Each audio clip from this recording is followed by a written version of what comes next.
Hello, my name's Jan Wood. Welcome to today's episode of Coffee Break. And today I'm here at Customs House. So follow me and Beverly's going to take us on a little tour. That's right, to this very interesting building that very few people know about in the heart of our city. As you look at the facade of the building, you can see some dolphins and this little sculpture at the bottom here, which reminds us that this was once an active customs authority where people had to come and pay their dues. Let's go inside and see what we can see.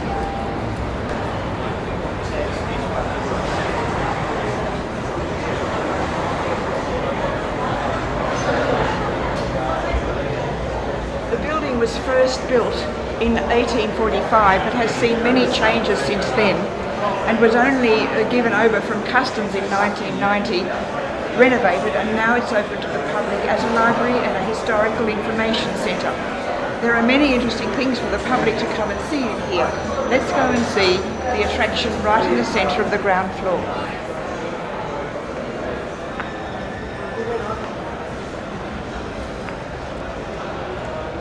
Beverly, it's wonderful.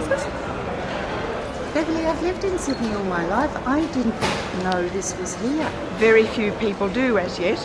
It hasn't had long enough to get into the public awareness that this is a wonderful place, even to bring your children.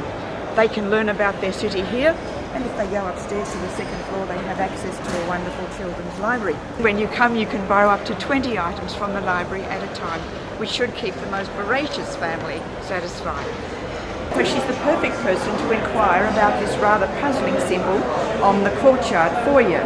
It's a swastika, which normally would make us a little concerned, but I think Shirley may have some other information to tell us. Shirley? Well, it is sometimes known as a swastika, it's sometimes known as a fly plot. It's actually an ancient symbol. You find it in Egyptian iconography, you find it in Hindu religious symbolism, and so the fact that it was taken over by the fascists in Germany in the 1930s doesn't really impinge on the fact that it's been here on the floor since well before then, and this was quite a common symbol in a lot of architectural decorative features around Sydney and buildings in the 1920s when this was upgraded. And so sometimes people say we should get rid of this because it has a bad vibe to it. As a historian, I say let's reclaim it because it certainly has a lot of meanings about good luck and wealth and wisdom.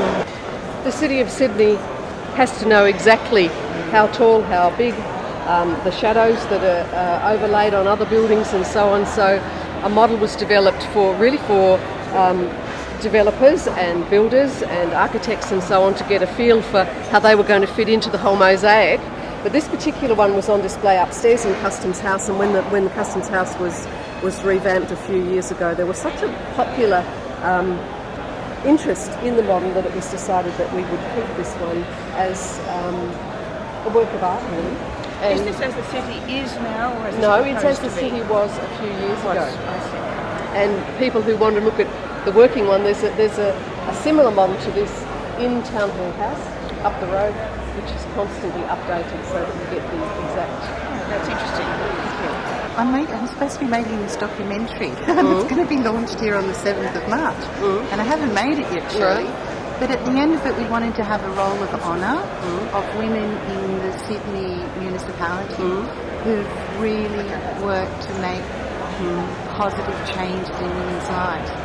So off the top of your head, who would you nominate to go on the honour roll? If we're talking about libraries, Sarah Walters, who was the city librarian in the 1970s, actually became the first woman to head a department within the City Council, fairly male-dominated area to work in. She's a great civic librarian. She had a great sense of how important reading was. She initiated bringing libraries to the community through taking the branch library seriously. She was heavily involved in establishing a children's library at the QVB building at that stage. And I've interviewed her in the past, and she told me once that the first day they opened the children's library, there was no such thing in Sydney at that stage.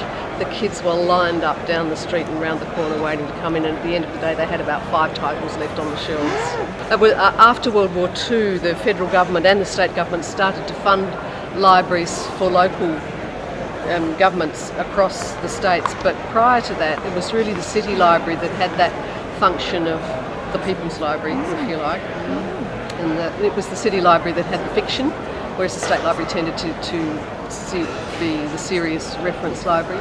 And it was the city library that specialised in the newspapers that we see over here, because that was part of their brief, that they needed to cover the newspapers of the world. They divided up between the State Library and the City Library under an Act of Parliament back in 1909 what they would do, and that was one of the things that the City Library was charged with, to cover the world's news, which they continue to do.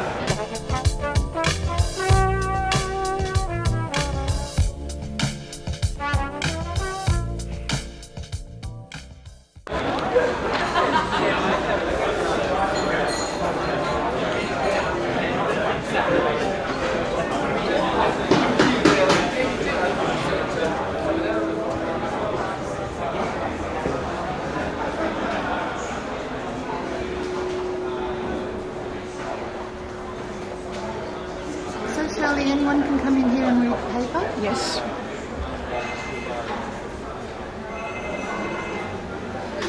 Hi, I'm Kirsten Fishburn and I'm the City of Sydney's Manager of Culture and Libraries. And we're in the newspaper room. We're in the newspaper room and magazine room. Anyone can come in here? Anyone can come in here and browse, and if you're a borrower, you can borrow out anything but the new release. They're just there for browsing.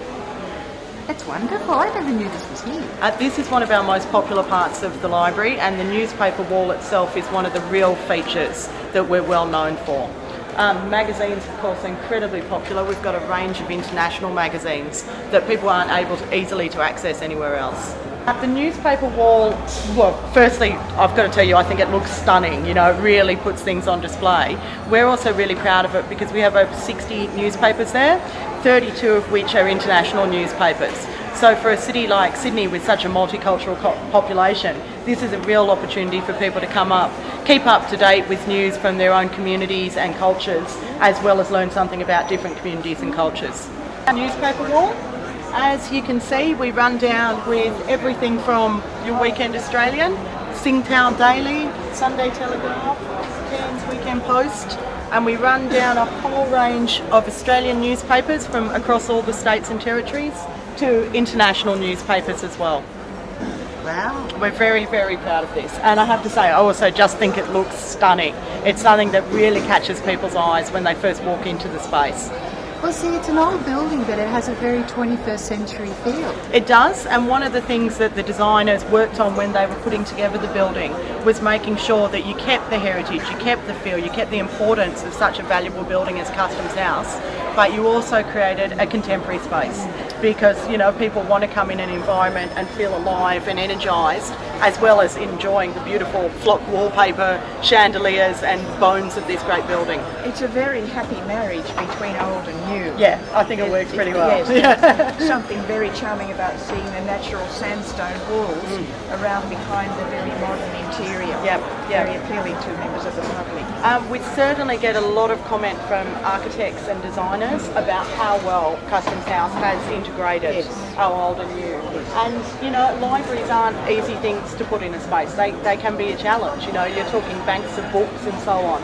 So to manage to do that in a way that is, as I've got to tell you, I think this is sexy as Customs House is something we're all pretty proud of. Yes, indeed you should be. I would never do that. No, that's my job. Before we go into this and you get to see the sandstone, like that is stunning. Thank you.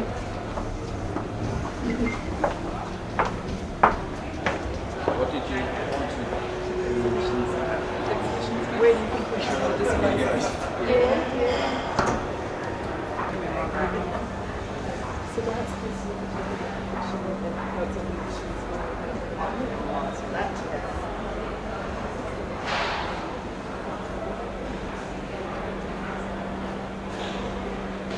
They're wonderful artworks. They are indeed. They're gorgeous, aren't they? Part of the Chinese New Year celebrations.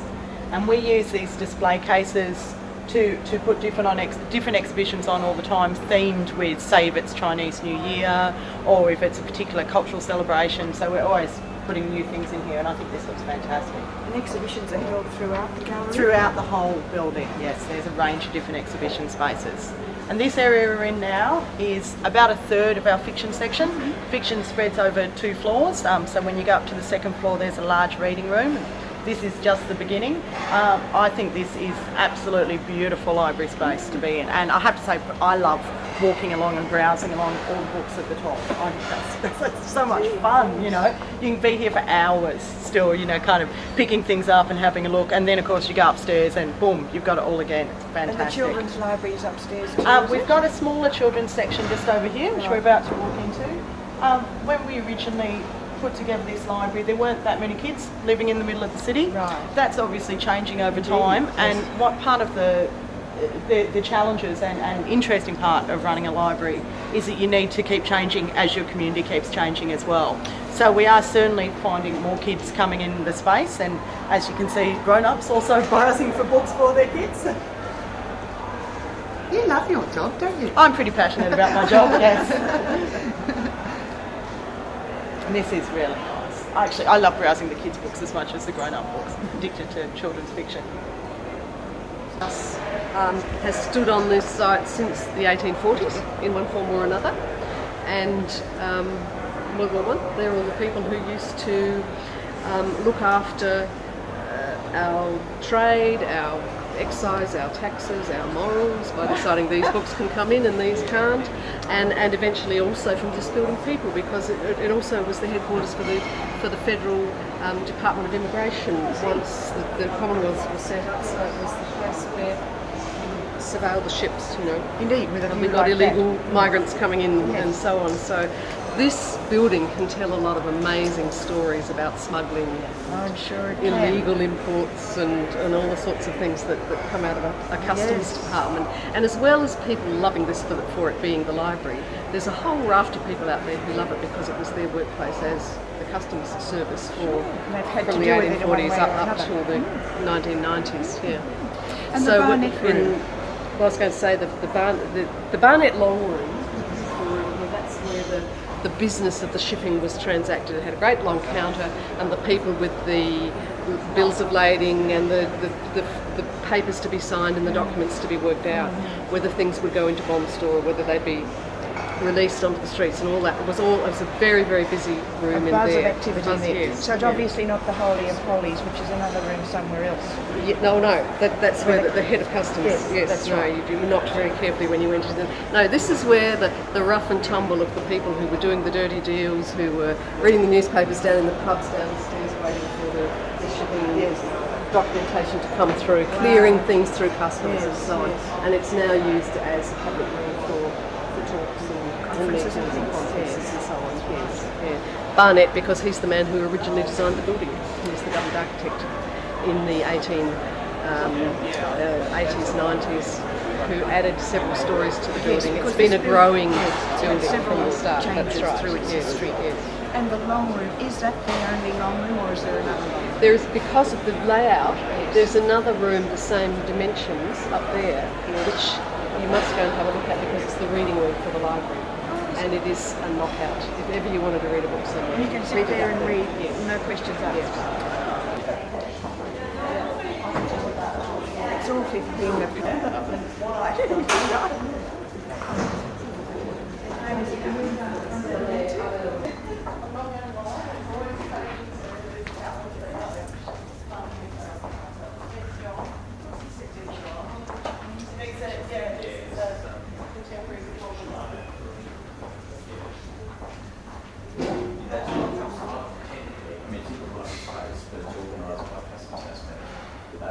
They look after the displays on this floor of the library. This is something we're pretty happy with, which is we've just been recently trialling Wi-Fi, which is wireless internet technology in a number of our libraries.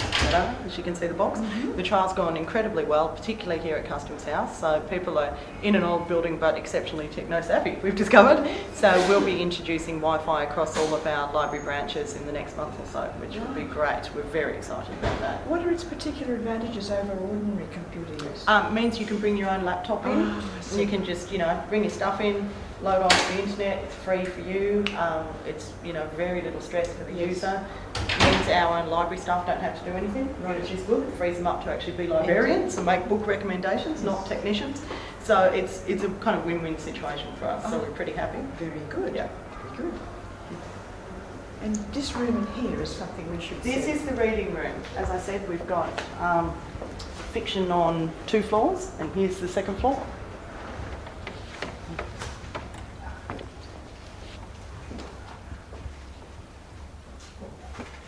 As you can see, it's a very popular space. I try and keep my voice down because people are reading. It's also one of the most beautiful parts of our library, I think. Yes, and you can actually come and spend time here. You can sit and read, study, contemplate. Mm. If you sit there, you can see the bridge. Oh, that's looking very nice. It's looking lovely. Attached to the reading room, we have a meeting room that we use for author talks.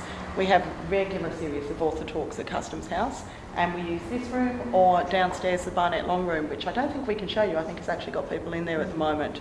So just depending on the size of the group, whether it's a more intimate function, it will be in here. If it's more an author standing up, just talking, we put it in Barnett Long. We're often absolutely booked out. Just talking to Peter, who's the library manager here at Customs House, and last event we had, we were, cramming them in. It was so popular. Yeah. Author talks are advertised on computer or on yes, your website? they're on our City of Sydney website, and we're also developing, which I'm really happy with, a kind of magazine where you can get it each month and open it up and see what's going on in all our branches and what talks are coming on. But mainly we find people find out through the website, and word of mouth is a big one. Library users, I've discovered, are really, really good at telling each other when exciting things are happening. I know you're all very busy people, but thank you for taking me on this lovely little tour. It's been a real pleasure, and we hope a lot of people will come and experience Customs House for themselves, join the library and take part of being part of our great library community. Yes, thank you. As a member of the public, I found it a very welcoming and hospitable place. Thank you. you for showing me around.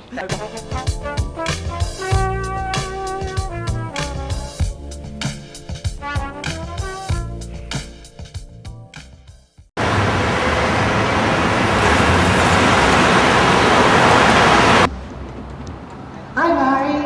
Hello Jane, come on in. Will you take me To on the- a little tour of the library? I will, to the wonderful Jessie Street National Women's Library, named for a wonderful woman who was I'm very glad very you're conscious ringing. of I'm the grateful inadequacies that for you've, women, made for that social observation. justice and I for just Aboriginal wouldn't people. know.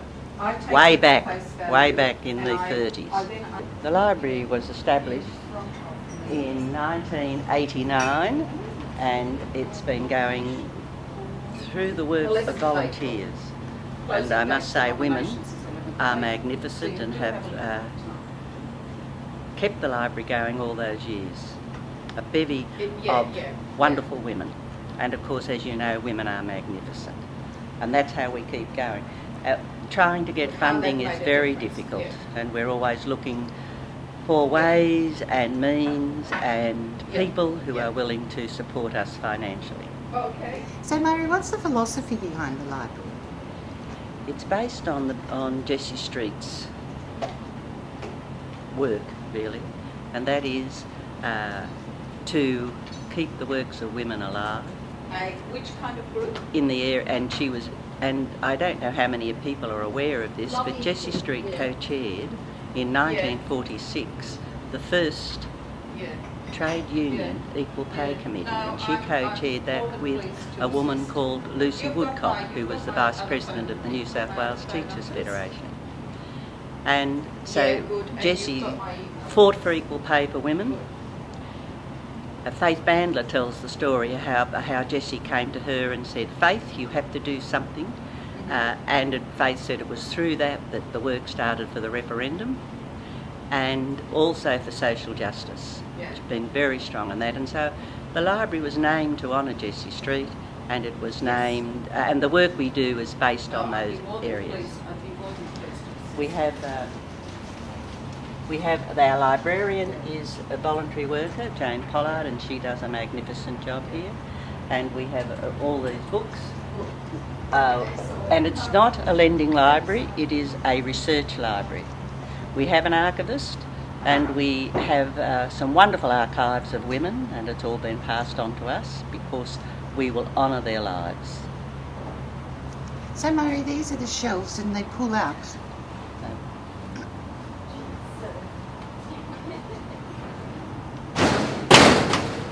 It's like a treasure trove.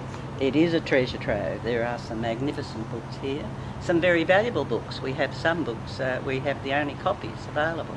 So, and I'll take you up here to where the archivist works. It's Jessie Street at the founding conference of the United Nations in San Francisco in 1945, and there's Dr. Evatt there. But Jessie Street is not mentioned enough when they talk about the United Nations. She was one of the driving forces. So is it any wonder that a women's library is named after her? She was quite a remarkable woman who came from a very affluent background, and Judy Small wrote a wonderful song about her which I think epitomises Jessie Street. So, Marie, you've been a political activist for a long time, haven't you? Oh yes. It's the only way you're going to move forward. And you can't do it on your own. You have to belong to organisations or groups. It doesn't work. Individuals can't bring change. Groups, they can bring change by working through groups, but it's a very difficult job. Now this is where the archivist works, and we have, I don't know, some of you would have, many people would know about Helen Leonard, who sadly died a couple of years ago. Well, we have all her papers here, so they're being collected. Another woman who was quite an activist in the New South Wales Teachers Federation was Joyce Clark, and her family have given us all her papers and documents. We have the Canberra Women's Archives gave us some of their papers. We have a number of papers and books. The other program I must tell you that we do is the Tapestry program, which where we are collecting the lives of women, the stories about women, all women, and we believe that in 100 years' time, when people are researching women of the 20th century, they'll come here and they'll get all this information about the lives of women then. We have some wonderful stories from these women. They're written by their children, by friends. We have quite a number of sons that are doing the stories of their mothers and grandmothers, so we have that information here as well. Yeah, because Marie, you think of history as being made by really famous, important people, but it's actually ordinary people doing extraordinary things. That's right.